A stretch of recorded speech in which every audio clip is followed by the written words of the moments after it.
Hi friends, welcome back to our channel TVB All in One Vlogs. Today our topic is మీకు already అర్థమైపోయింటుందిగా BSNL 4G. నేను already previous ఒక video చేస్తున్నానండి మన BSNL గురించే.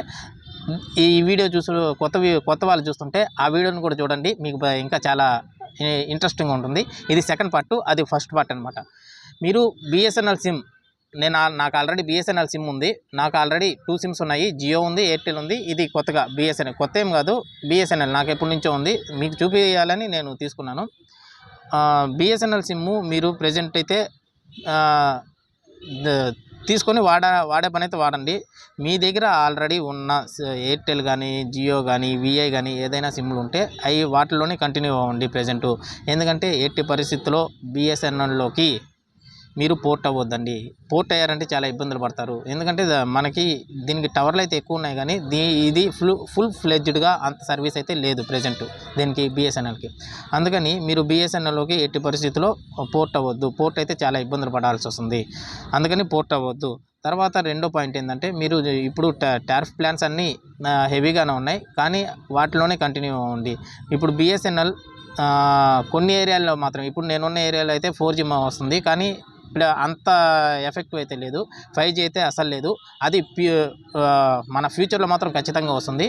అప్పుడు వచ్చినప్పుడు బిఎస్ఎన్ఎల్లోకి కంటిన్యూ మీరు పోర్ట్ అవుతారా, లేదంటే కొత్త సిమ్ తీసుకుంటారా, మీ ఇష్టం. అది ఎలాగైనా మీరు తీసుకొని చేసుకోవచ్చు.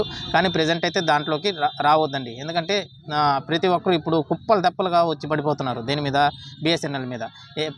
ఎవరో ఏదో చెప్పారని చెప్పి ప్రతి ఒక్కరూ వచ్చి బిఎస్ఎన్ఎల్ తీసుకొని వాడడం తప్పు కదా. ఒకప్పట్లో జియో అంటే, జియో కొత్త సిమ్ కాబట్టి వాడు కొత్తగా టవర్లు పెట్టి అంత చేశాడు కాబట్టి అంత బాగుండింది. కానీ ఇప్పుడు బిఎస్ఎన్ఎల్ అనేది ఏంటంటే ప్రభుత్వ రంగ సంస్థ కాబట్టి వాళ్ళు అంత మెయింటెనెన్స్ ఇవ్వలేరు కాబట్టి దాంట్లోకి ప్రజెంట్ రావద్దు. కానీ ఫ్యూచర్లో నాకు తెలిసి 2025 జనవరి నుంచి చాలా ఒక ప్రపంచం అయితే చూడబోతున్నాం బిఎస్ఎన్ఎల్లో. ఎందుకంటే అప్పటి నుంచి చాలా బాగుంటుంది.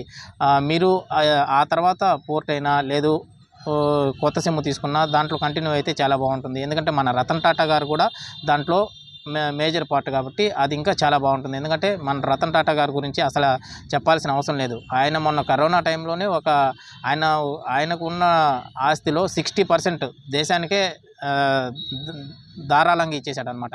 అలాంటిది మన కోసం ఇంత చేస్తున్నప్పుడు ఇది పెద్ద ఆయనకి లెక్క కాదు. అందుకని నేను చెప్పేది ఏంటంటే, బిఎస్ఎన్ఎల్లోకి ప్రజెంటు ఎవడు ఏది చెప్పినా ఏమి చెప్పినా వినొద్దండి. ఎందుకంటే వాళ్ళ స్వప్రయోజనాల కోసమే వీడియోలు చేస్తున్నారు. నేను చాలా వీడియోలు చూశాను. ఆ వీడియోలన్నీ చూసిన తర్వాతే నేను ఈ వీడియో చేస్తున్నాను. మీరు తొందరపడి బిఎస్ఎన్ఎల్లో కానీ వచ్చారంటే పప్పులో కాలేశారంటారు కదా, ఆ పప్పులో కాలేసినట్టే. మీరు ఏదైతే కంటిన్యూ అవుతున్నారో అది జియో అయి ఉండొచ్చు, ఎయిర్టెల్ అయి ఉండొచ్చు, విఐ అయి ఉండొచ్చు, దాంట్లోనే కంటిన్యూ అవ్వండి ప్రజెంటు. అది టారిఫ్స్ అవన్నీ మీకు బాధాకరంగానే ఉండొచ్చు, ఇబ్బందికరంగానే ఉండొచ్చు, కానీ భరించాలి, తప్పదు. దాంట్లో ఉంటేనే బాగుంటుందన్నమాట. ఈ వీడియో కానీ మీకు నచ్చినట్టయితే please like, share and subscribe.